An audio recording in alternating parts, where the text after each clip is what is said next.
Welcome to the Slop Farm. Enjoy the video. Hello everyone.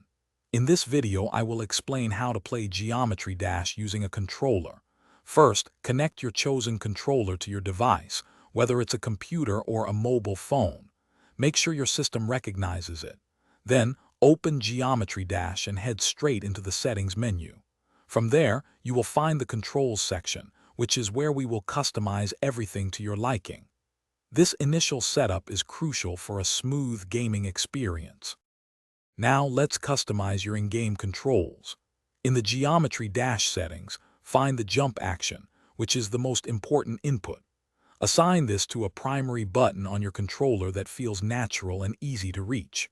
You might also consider assigning a secondary button for other actions, though often one button is enough.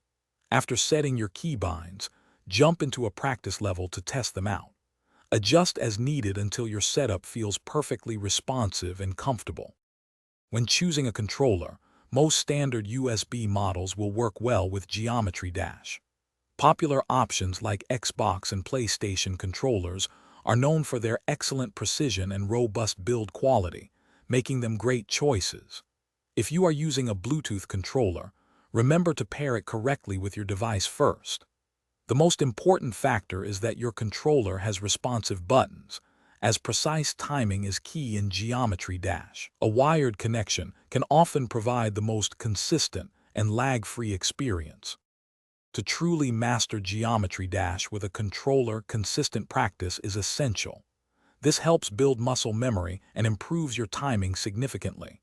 Do not hesitate to experiment with various button layouts to discover what feels most comfortable and efficient for your playstyle. If the game offers sensitivity settings, fine-tune them to match your preferences. Always focus on the rhythm of each level. This will greatly enhance your consistency. Remember, becoming proficient takes patience and dedicated effort over time. Thanks for watching. Consider subscribing if we helped you today.